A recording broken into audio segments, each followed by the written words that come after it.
that turned out just about as good as I think I can do. I'm pretty happy with that, so we'll get it installed on the Peghead.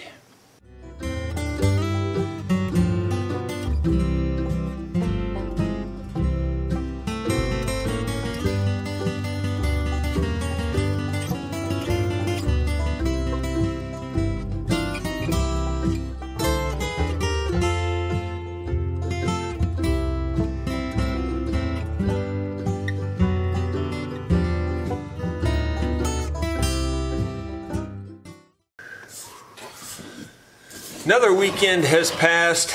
I've got the neck clamped up in my jig that I made and this little portable vise. It's kind of heavy and I just let it sit here on my desk and I can slide it around wherever I want it to. It holds it pretty well. There's a little bit of vibration, but not very much. And so this is the status of where we're at right now, you can see.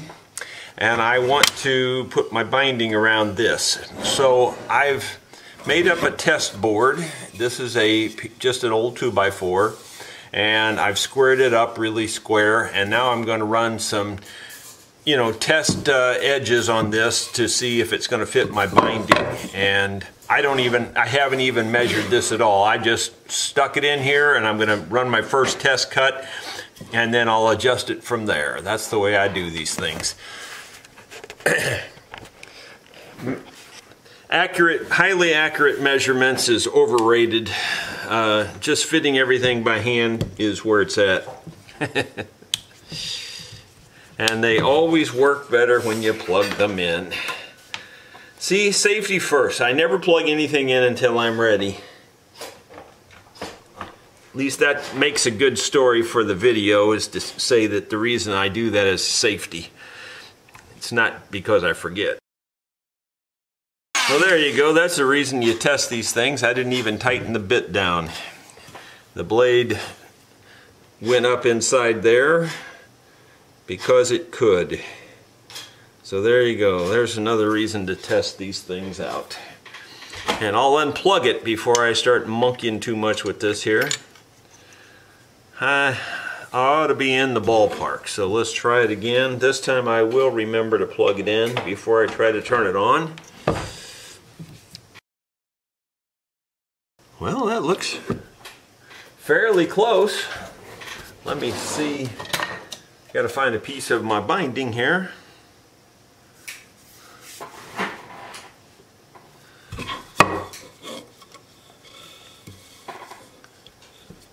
Gee whiz, if it was any better than that, I'd have to pay entertainment tax. That's just about perfect, really, on the thickness.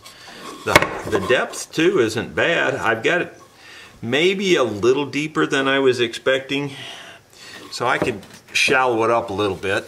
And all I have to do to shallow it up a little bit is just let the table out a little, so I can loosen these up, loosen this little knob right here up a little bit, and that'll let the table come out a little more, which covers up more of the bit. And I think, like I said, you don't need to measure, you just need to check these things. Now I'll try it again. It's not much shallower than it was. Didn't change it very much, but I changed it. Probably only changed it about 20 thousandths or so. But I think, just based on eyeball looking at it, I think I'm good with that. I think that's about where I want to be.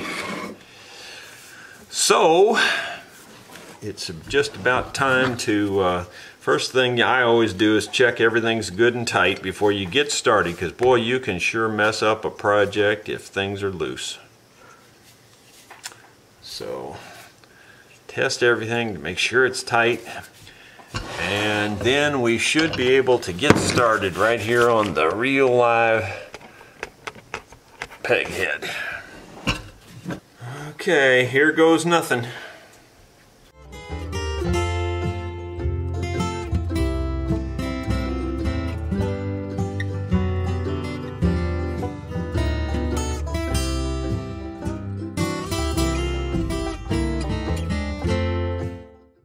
I think I'm going to quit while I'm ahead. I'll finish up the rest of this by hand, because the problem with this is this little guide here, it follows the contour of this, but it starts to slope under back in here. So if you go in here a little, it'll cut in too deep. So bottom line is you're better off just stopping and finishing this part by hand up here. Otherwise, I think it looks really fine. I don't see any problems. So we'll move on to the next step. And for my faithful watchers that are wondering why I used the Proxxon here instead of the Dremel with the new base, and that's just simply because I already had this little piece made to fit the Proxxon. I don't have a piece like this made to fit the Dremel yet. I may machine one, but it's so easy just to use this one. I don't do that many of these, so I'll probably just stick with this. I've got my side bender heating up so that I can bend this binding to go around this peg head. While that's heating up, I thought I might as well go ahead and cut out the area here for the truss rod. And here I go. I guess if I plug it in, it would work. Gee whiz. Here we go.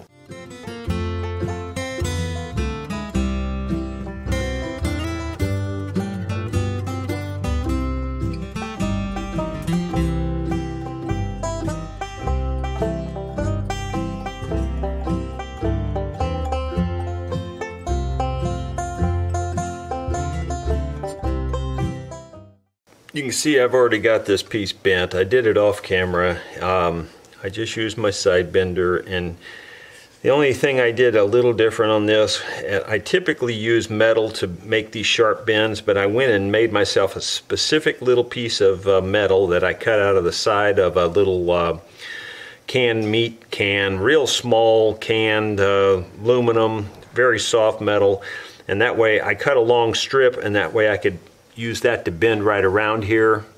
That really made the difference, because the other metal I had was just too heavy for this. So a real delicate piece of metal that I could use to pull around the bender, that spreads the stress out and makes it bend much easier. I'm not going to lie, it did crack on both of them, but it's not such a big crack, and it's easy to fix, I think. So with that in mind, I'm going to go ahead and get the glue on here.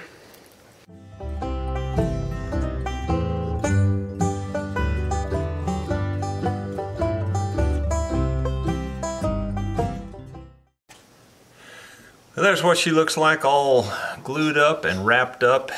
I just used the rubber band provided by one of my wonderful viewers. It seemed like a easiest way to do the peg head, and it seemed to work pretty well, so we'll have to wait and see what it looks like after it dries out. Well, you can see I cleaned up the peg head area there, and it's still a little rough, but not too bad.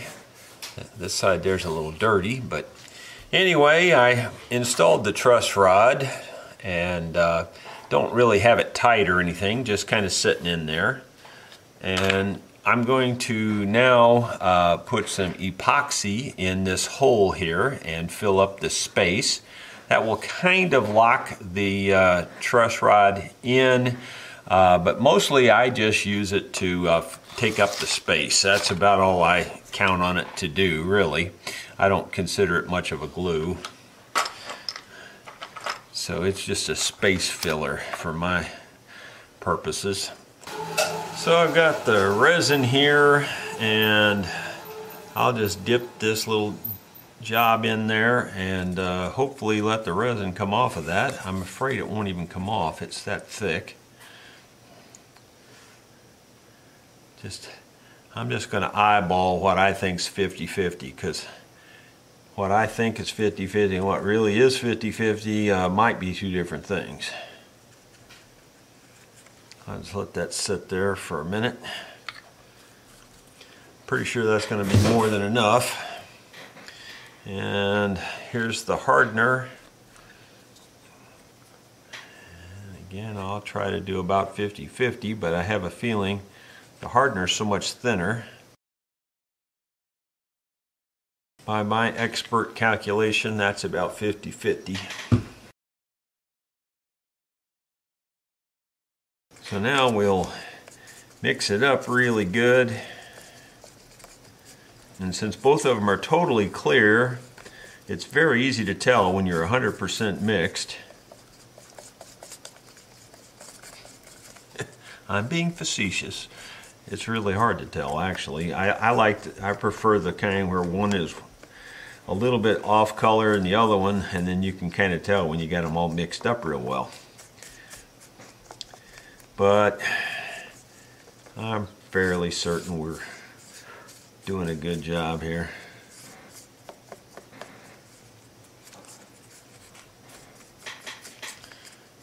And then I'll just dump it in the hole like that. I put a piece of tape on the back there so it doesn't run out of the back.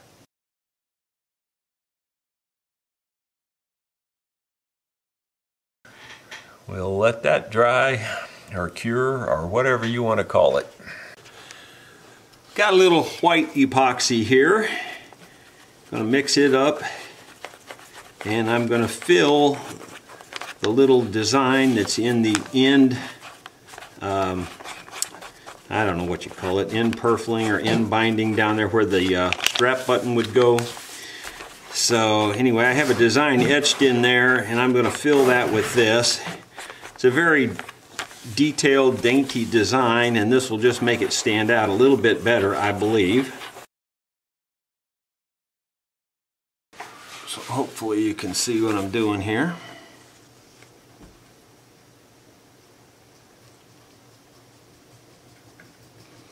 That's probably more than I need right there.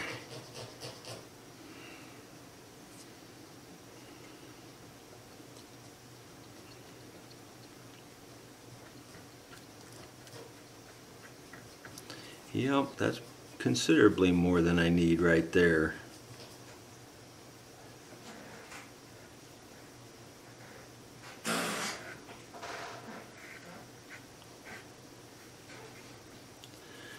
I'm going to go back and forth a few times to try to make sure that there's no air pockets in those lines.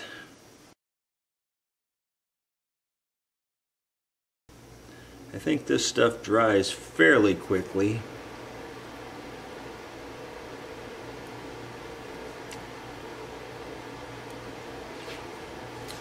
So, way more than I needed. I'm going to use this to just kind of scrape it off, because I don't want to have to sand a lot on this.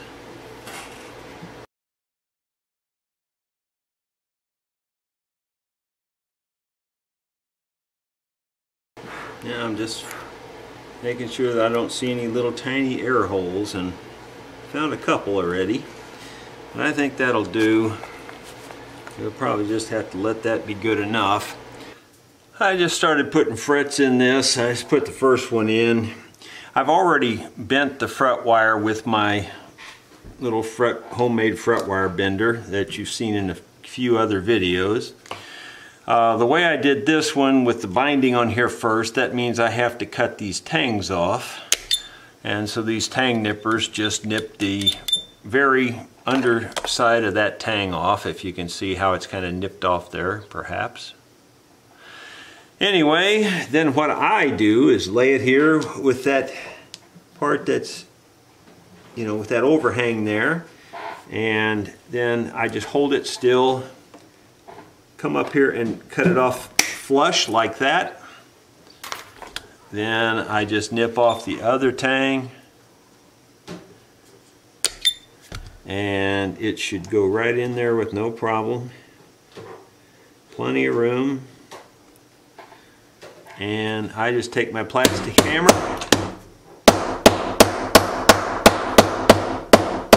start it on one end and work my way over to the other end, and that generally makes them in there really tight where they don't move.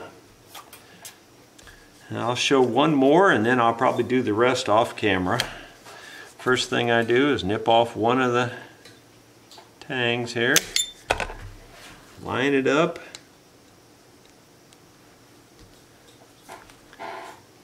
Cut off the other end. Nip off the other tang.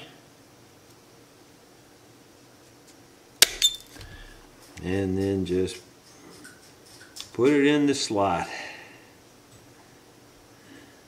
Sometimes that's the hardest part, is getting it to decide to go down in there. I try to get one end standing up pretty good, because when you hit this, they'll bend over real easy and all kinds of problems. So I try to get one end kind of started a little bit.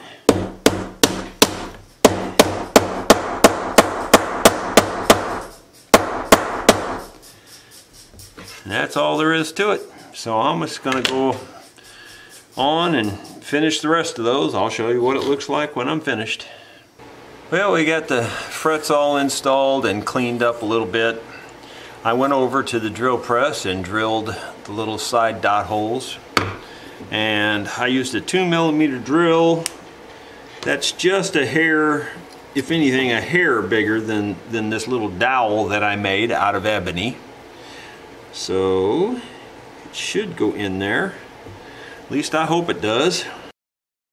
You know, even when I do put the plug on this, it still clogs up on me. So those of you who told me to use the cap, I am. And I'm trying to get that to go down in that hole a little bit more, but the hole is pretty shallow, number one. So I'll probably just pinch it off with these pinchers.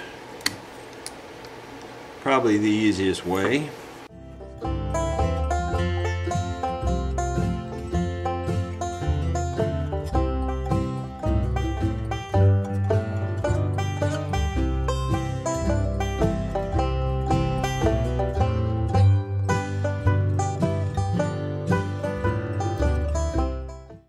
Well, that should be fine. We'll wait till tomorrow to clean that up, and I think they'll look okay. Well, it's just about that time to fill in this slot with a filler piece. I've already cut the underbow in this, and it will go in here just like so, and we'll have to clamp it down real good. That'll lock that truss rod in there really well. And anyway, I'm going to put glue on the sides here and try to be as careful as I can to, you know, not make a mess. And I'm going to try not to get any glue on the bottom. And when I push it in the slot, for the most part, the glue shouldn't go down. It should, if anything, go up. But, you know, there will almost no doubt be a tiny bit get on the truss rod. Shouldn't be a problem. I'm putting it on very, very thin. You don't need much glue on something like this. If you're wondering if I could be mixing this up and turning it around the wrong way, I have a pencil mark on this side of it that matches up over here, so I know this is the way it goes. I'll put quite a few clamps on this. In fact, these might be the easy ones to put on here. I think I'll just do them because they're rubber and they're very strong.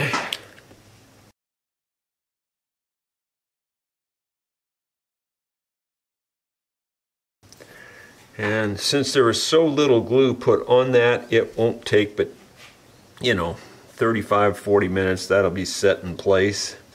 And I'll give it nearly an hour here to set up, but it should be completely fine here very, very soon, and we'll move on.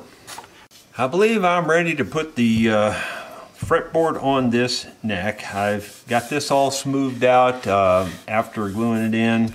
I cleaned up the edges a little bit.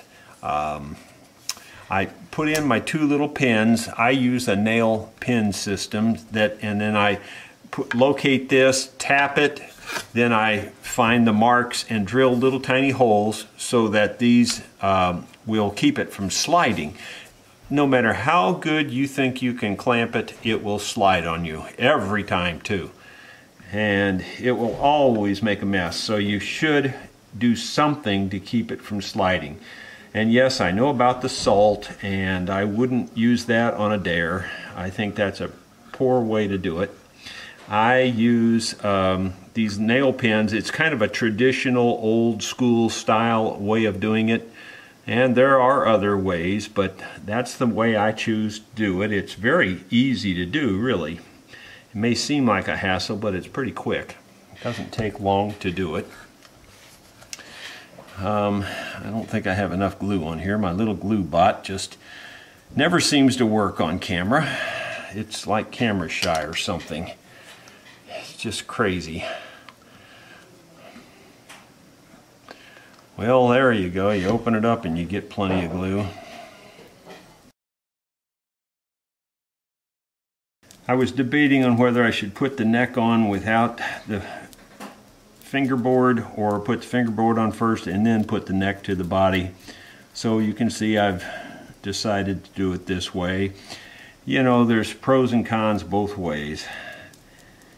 The one thing I like about this method is I know for sure where everything's going to be whenever I put this on there. And it gives me that last little bit of option, if you want to call it that, to realign it and do a better job in case there's a problem. Where if I,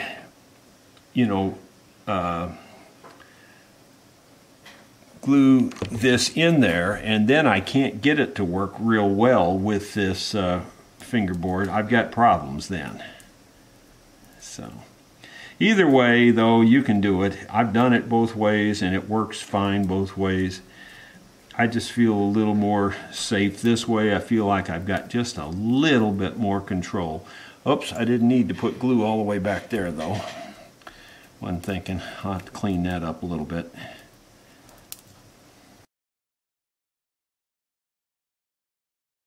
Oh, I'll just go ahead and put it on there and then clean it up, because I can clean it up just as easy that way.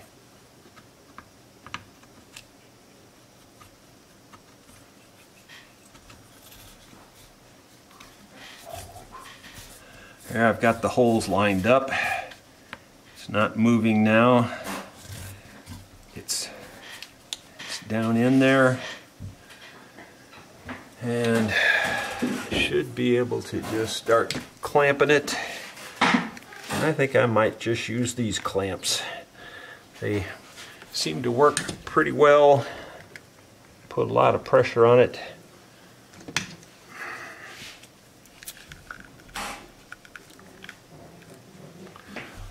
They may not open up wide enough when I get up further. That's okay. I can always go to a different kind.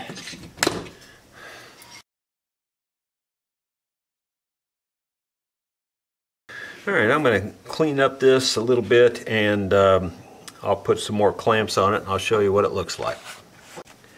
Well, I believe that'll do it. I've got one extra clamp there at the back end. These clamps really hold tight. Now, I wouldn't recommend this unless the clamps held as tight as these do. These really hold tight. So I think we're fine there, and plus I got a lot of them on there, and I went through and I squeezed each one of them together even tighter, just to make sure that they're doing their job, and I feel like they're doing pretty well. So I think we're in good shape. We'll let that set. Well, it's been a few hours and I took the clamps off of this, and it looks really good. You can see that I left the neck quite a bit wide, so now I need to cut this whole neck down and shape it perfectly to this fretboard. So I guess it's over to the vise where I can hold this and start filing and shaping. Here we go.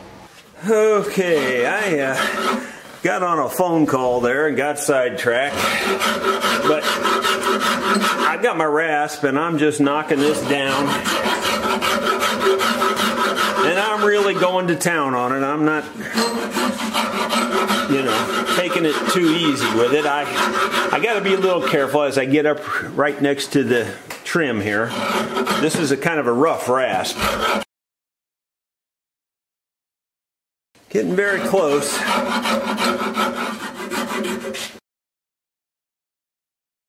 That's getting pretty close. I'll go to this double cut. This is a much smoother file.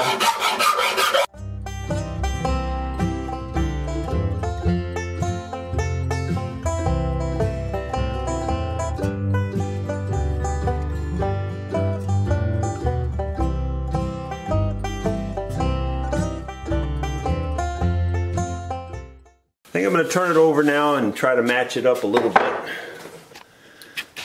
Okay, we're going to work on this side now. Lots to remove on this side.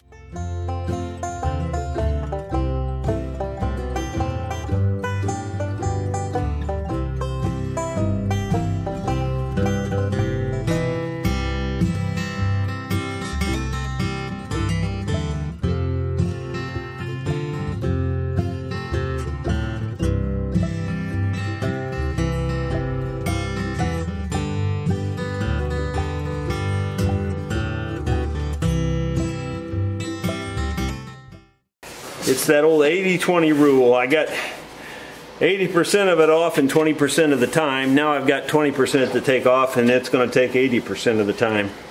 Well, you just saw me do a lot of filing on this neck. I came over here to the bench and I was going to use my scraper on it, and my wife uses my scraper quite a bit. You'd be surprised, on her furniture projects and miscellaneous chores around this farm here, and it wasn't very sharp at all. So I spent the last 5 minutes or 10 minutes here just honing this thing, and I've got it pretty sharp again. I don't know that it'll definitely shave up in that area, I am sure. Yes, it shaves it like butter, just cuts it right off, no problem. Up in that area, it's shaving real good. Down in the middle area here, I don't think it's doing much shaving. A little bit, maybe. Down here, it's shaving too, in the big area. So, I don't know. I'm just honing it some more, trying to get it to, you know, if you can get them where they'll shave, then that's a pretty sharp edge. And then you curl that edge over, and you got a razor sharp curled edge, and that curl will just pull the wood right off this neck. Anyway, that's what I'm going for. And this is just leather that I'm rubbing this on, by the way. I may have to go back to the stone in the middle here. It's pretty darn sharp. It would definitely cut you, but it's just not sharp enough to be razor sharp. I'm not going to get up there in the upper end where it's really sharp, but I'm going to stay around this lower edge down here.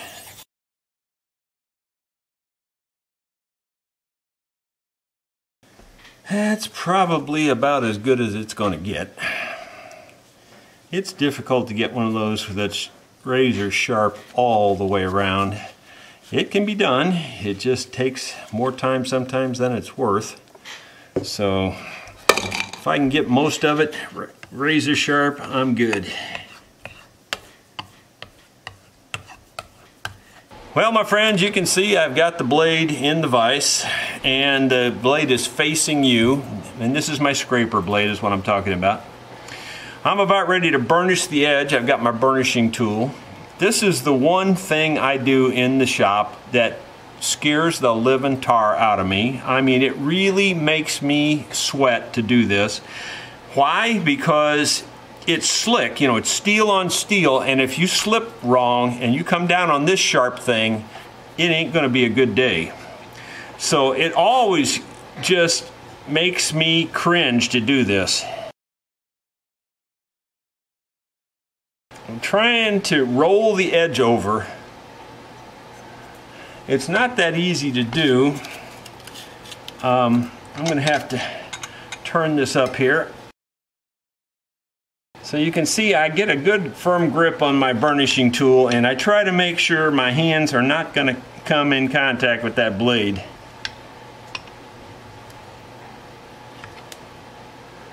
About the only thing that actually makes me a little more respectful would be using the joiner. The joiner will take your whole end of your hand off in one pass, and it will not apologize.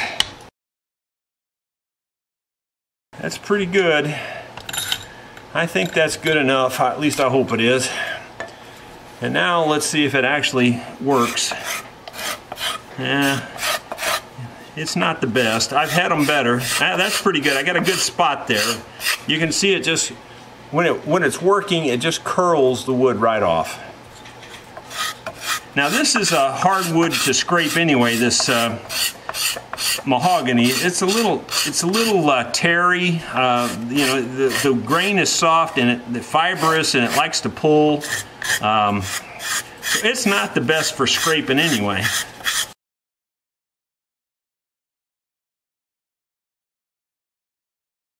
And sometimes you pretty much have to go the other direction because it grows, and this kind of wood will grow like in swirls almost. Part of it will go one way, part of it will go another way. It's very difficult to scrape, but you really do need to scrape the way it wants to be scraped. Not like this wants this way, but this right here wants the other way, so you just have to pay attention to that. So when you get up here, you just got to turn around and go the other way. And that's just the way it is. And if you don't pay attention to that, you just get a real rough surface. And when you get into these real tight spots, sometimes you just have to go to rasps and things. Like right here, this is just not the way I want it, but I can get it better with a rasp.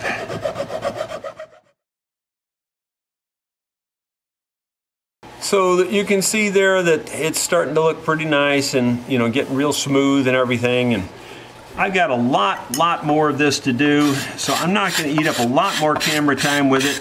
It's just a whole lot more of doing this, and a whole lot more of switching ends like that and pulling it the way it wants to be pulled. And it's not exactly really hard to do. It just takes a lot of time and patience, and you don't want to get in any big hurry after going to all of this much trouble. You know, you want to make it right.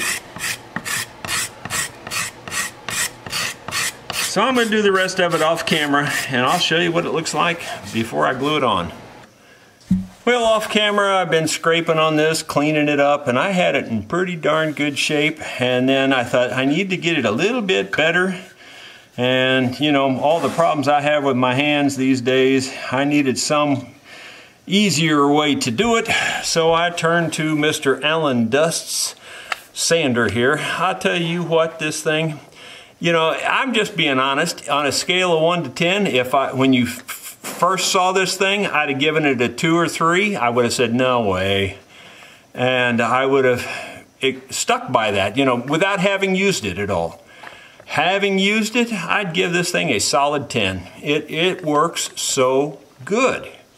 If I had any criticism at all, for my purposes, this handle's a little longer than it needs to be. I don't need it that long. It could probably be, you know, that much shorter, and I'd be just tickled with it. The other thing that could be better would be perhaps putting, you know, a left-handed rod or left-handed bolt, threads, whatever, in here. And I know those are more expensive and more complicated. So just running the drill in reverse takes care of the problem. If you run this forwards, this will unscrew eventually and, you know, cause it to get loose and vibrating. But if you run it reverse, it stays tight all the time, and it works just absolutely perfect. Like I said, I'd give it a solid 10. So thank you, Allen Dust. This was one of the finest things to make dust with I've ever seen. Well, my friends, off camera I went ahead and drilled the holes in the peg head. I probably should have filmed that, but I didn't. You have to make them a little bigger on the top side because of the bushings, and then on the bottom side I have them where they're just about peg tight, really. And anyway, I've been just kind of triple double checking myself, you know, just laid a bridge here just to see how it looks like it's going to lay, and it looks like there's enough clearance, so I think I'm pretty darn good. I think we're just going to go ahead and get this neck glued in this thing, because Ain't no time like the present. Well, my friends, it's come to the time where this guitar is pretty much complete.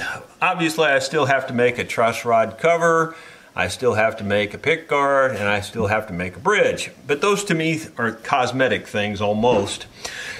They're not really, I don't think of them as part of the build, but they are part of the build.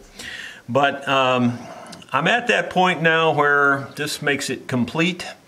And this is pretty much the last time I will be gluing a neck in a guitar that I build. Now, that's sort of true and sort of not true. Like I said, I do plan to build a dobro guitar. So if I do that, obviously I'll be putting a neck in that. But as far as commission build, this is the last commission build and the last time I'll be gluing a neck in a commission built guitar. Commission meaning that somebody paid me to build this thing. And I hope it lives up to their expectations. So far it's living up to mine.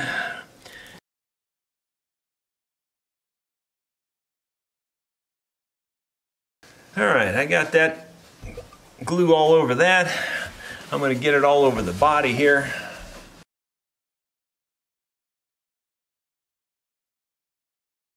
A lot of the guitars I built, I glue them on the back here too. This one here has just a tiny bit of space, so I probably won't. I could wedge it, put a wedge in there, but you know, if somebody ever wants to take this apart in the future, it makes it a little easier if that airspace is in there, but I don't think it'll ever need to come apart. Wow, in fact, I can't get it apart now.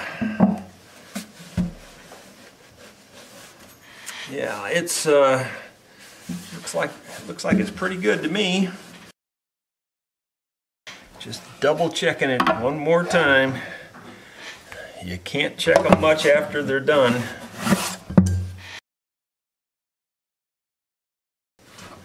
You'd be surprised how much you can alter these things even as you're gluing them in. Well, there you have it. I have it clamped up every way but loose. It's as tight as I can get it. I wrapped the inner tube all the way around it to pull the neck in. That way this forces it down, then these take care of the tail. The only thing that I haven't done yet is glue on the little piece of binding on the back end back here. But that's okay. I like to do that after I get it on here because I can use this back of this hole to kind of press against. It could be done other ways, I'm sure. But anyway, I think that kind of finishes this thing as far as the build goes, other than all the other stuff I still have to build.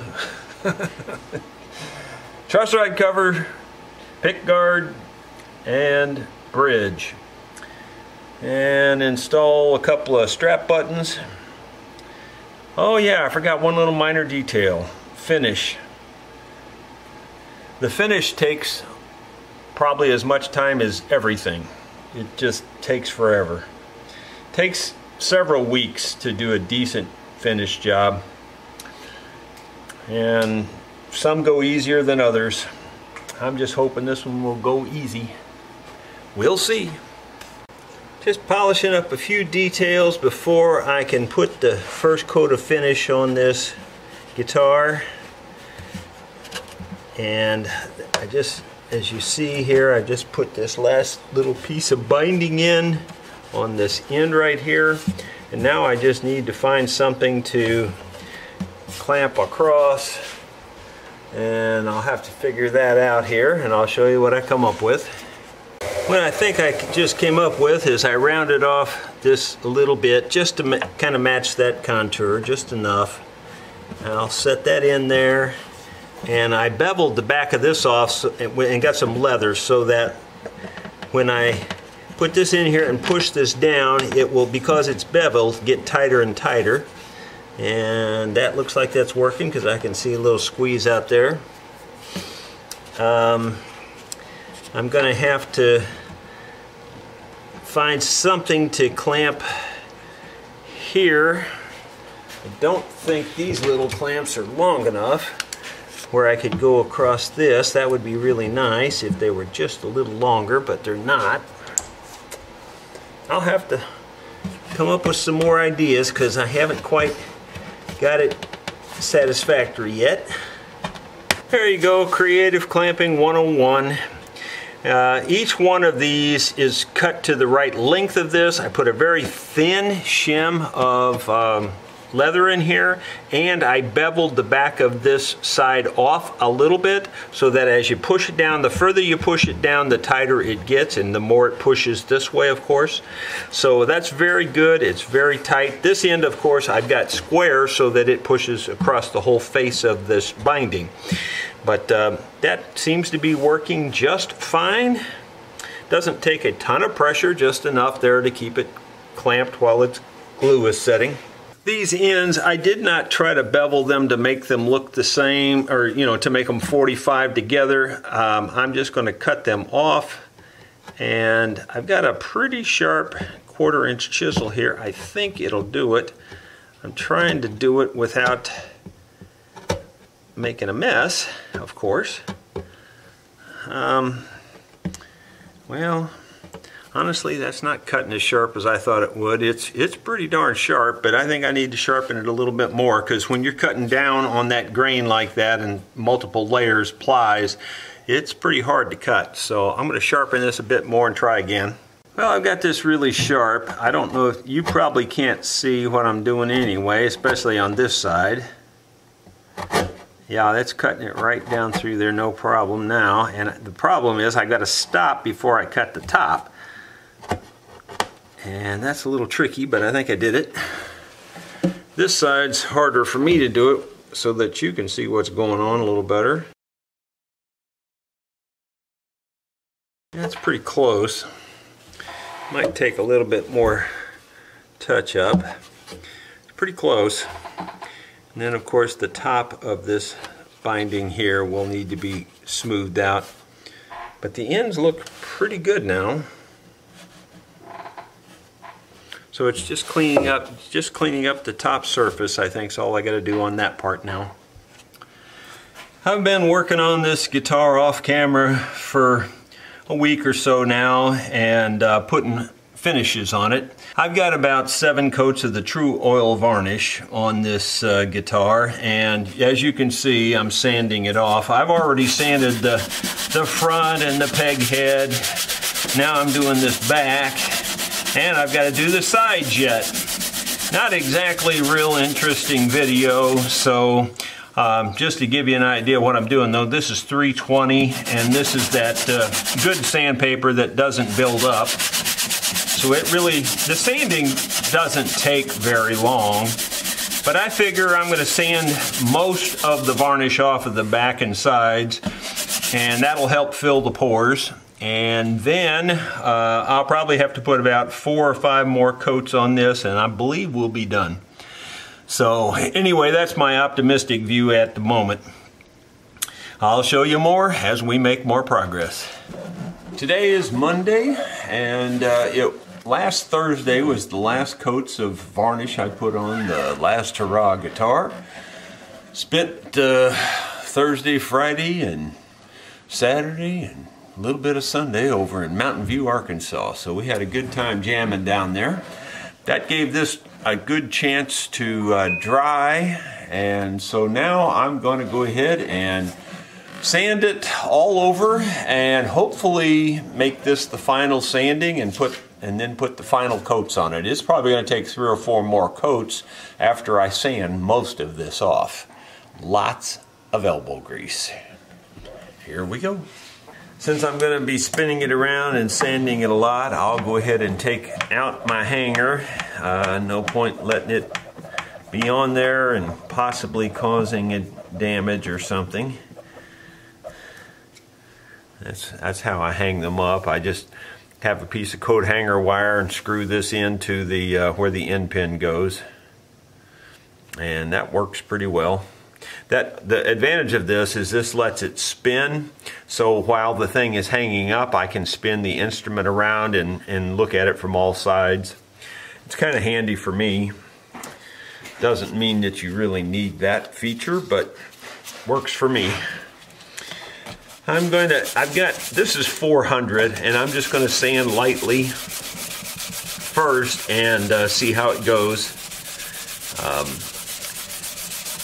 400 might be a little bit aggressive, but so far I'm not seeing the sanding marks in the finish, so 400 takes it off quicker, and you know, if it's working, then it's better than using even finer sandpaper, because that takes even longer to sand down. And I am sanding off most of the finish because I'm trying to level it out and get rid of all these little pits. There's still a few pits left, but it's not nearly as bad as the Peghead. But there's still quite a few, so I'm going to try to get rid of those. Going to be fairly aggressive in my sanding. And this is going to be crazy boring, so I'll just show you what it looks like when I get quite a bit further along. In my never-ending saga to finish this last Hurrah guitar, I'm pulling the tape off here after having put the finishes on it, and I'm going to oil this neck. But look what it did to the neck. See all of the wood it pulled up? Can you believe that? It was perfectly smooth before. And this tape is pulling the wood up. Does the phrase, "it's not easy to be me," mean anything to you? It's been a month or so since I've really filmed anything on this guitar, though I do every week show an update in the Shop Talks, and I've been doing that for several weeks. I would say 5 or 6 weeks even, and I think we're up on Shop Talk 45 now, so I'll give you some idea. If you want to go back and review some of those Shop Talks, you'll kind of see the progress of this guitar over the last several weeks. But anyway, the finish has been curing now for well over a week. It feels very dry, and it's an oil varnish, so it doesn't feel tacky at all. It feels very dry. It's time to start working on making the custom bridge, and you know, it's going to be in this shape that I make them in. And I've got a block of ebony that I've just planed down this morning, and I'm going to lay that on here and see if it's approximately the right height. And this is just a guess, to be perfectly honest with you. I'm going to lay this on here and see how this comes across. Well, that looks pretty darn good. It's probably a hair thick.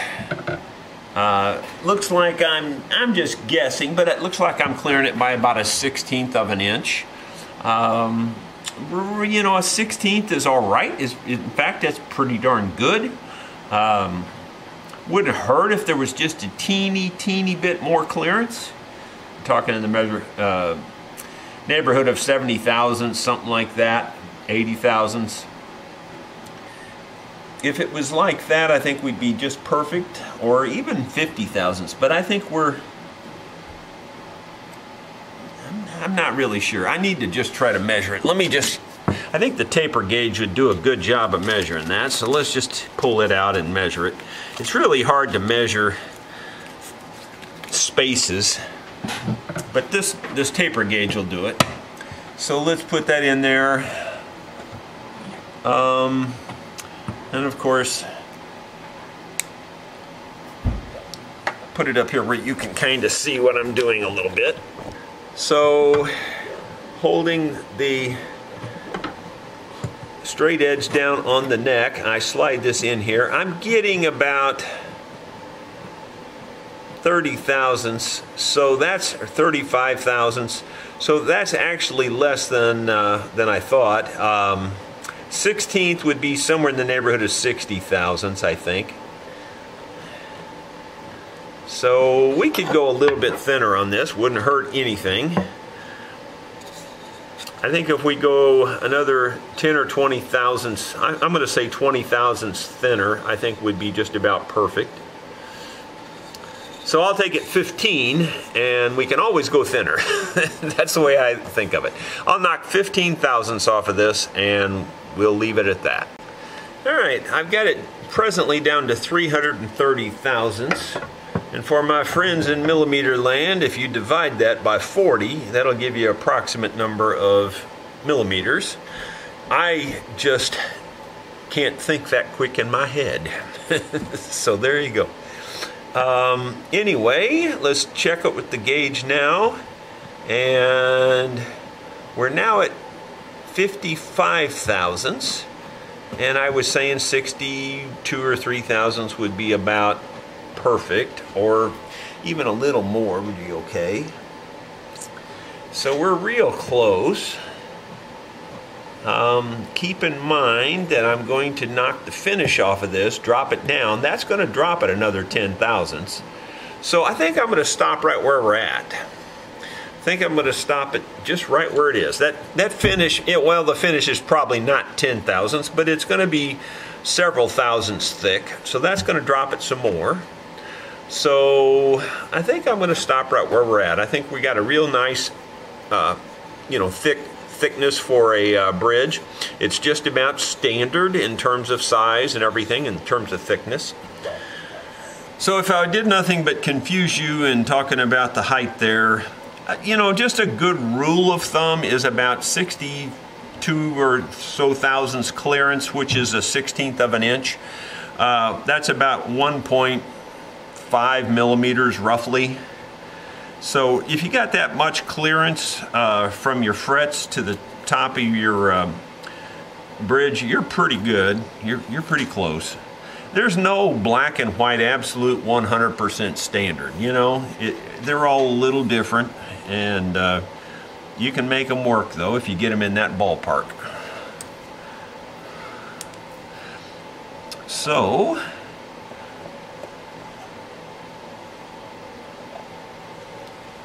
I was hoping this would be big enough to make 2 blanks out of, but I don't think it is. Just shy of making 2 of them. That's kind of sad, but anyway, this piece doesn't go wasted. We'll use it on something down the road. You just never know what. But I'm going to go over to the bandsaw and cut this out. I'm over at the little bandsaw because, I should say my old bandsaw. This is a 14-inch bandsaw. It was from Buffalo. I bought it, actually right when I first started building instruments I bought this. And I just now see it's out of adjustment, so we'll have to pause and I'll have to work on a few things here because if something's moved on this, I don't know how come, but we'll fix that and we'll be back here shortly. Alright, I think I've got the saw adjusted properly. The reason I'm at this saw, I started to explain and then I got sidetracked because I had to adjust this. But the reason I'm here is because the other saw, the blade, is a giant blade on there with a resaw teeth, and that's just too coarse for this. And this is just much faster to do it this way than it would be to change that blade. So here we go.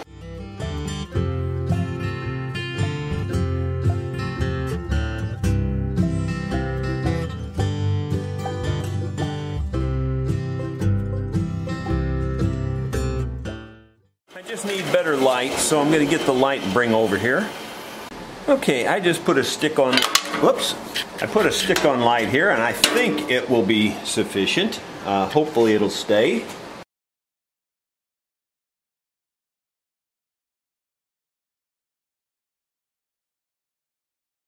Well, I got her cut out. I'll be honest, I don't feel like I did a great job on there. I should have had more light on it when I started. I don't think I'm perfectly symmetrical, so I'm going to work on that and just try to make sure it's real symmetrical before I go much further. Well, if these videos are in the right sequence, you just saw me cutting this out on the small bandsaw. And I say small, it's just because I keep a small blade in it. They're basically the same size bandsaw. They're both 14-inch.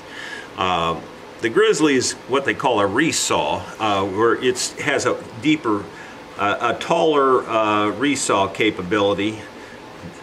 The throat on it's still 14 inches, just kind of like this one, but I can saw taller material, I guess is the best way to say it. And I'm putting my pattern on here and tracing it to make sure I've got the pattern, you know, that I'm real close to the pattern here.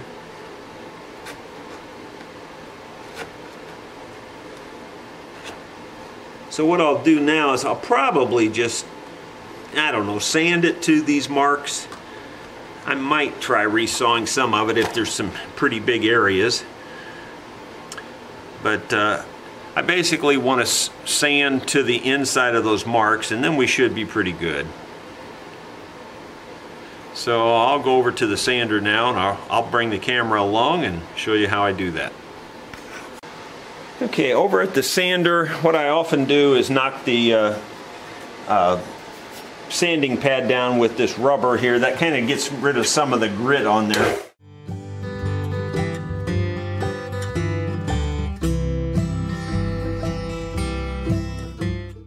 That should take care of the ends to make this just right, and now we'll go over to the spindle sander and try to make the rest of this look better. Over here at the spindle sander, and I'm going to turn on the dust collector, and it's going to be very noisy, but that's mainly because it's sucking all that suction through these little tiny holes. But we'll show you how this works. Sometimes what I do to get on a different part of the sander is I'll put a block of wood in here that I can get up here higher. Now that block's not flat, wouldn't you know? Of course, on camera it couldn't be flat. That one's reasonably flat. And so I can get up here like this and use a different part of the sandpaper. So that's a good trick for you. Quite honestly, there's a little bit too much to sand in some places, so I'm going to go back to the bandsaw and trim it just a teeny bit, and then I'll come back. There's still plenty left to sand on this, but it's closer, so we'll give it a shot again.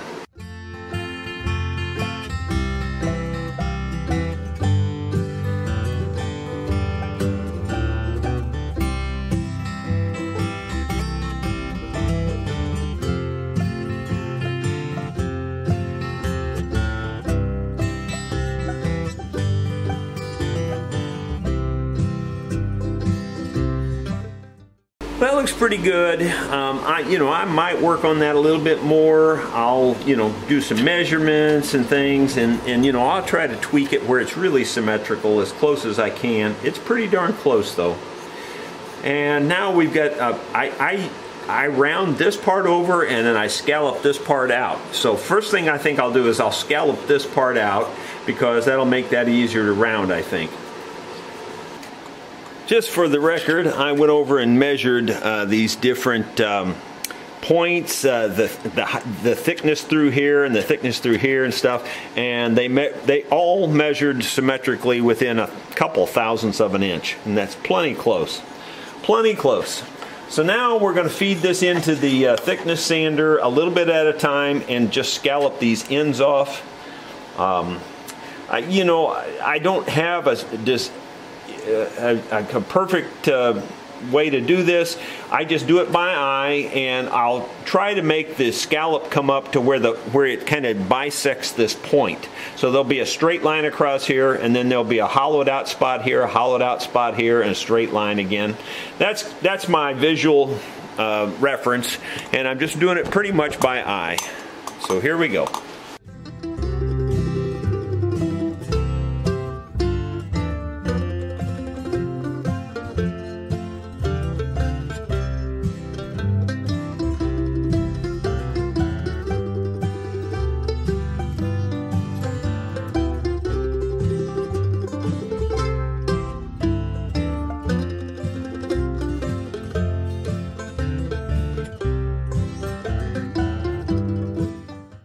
I'll get the measuring tools now and I'll measure how thick this is. I think it's well over an 1/8 inch right now, but I want to get it down to about that. So it's about 173 thousandths on that side and 173 thousandths on that side. So it's a pretty accurate process. I am going to try to take it down to about 130 thousandths, something like that. So I've got about 1 millimeter to remove.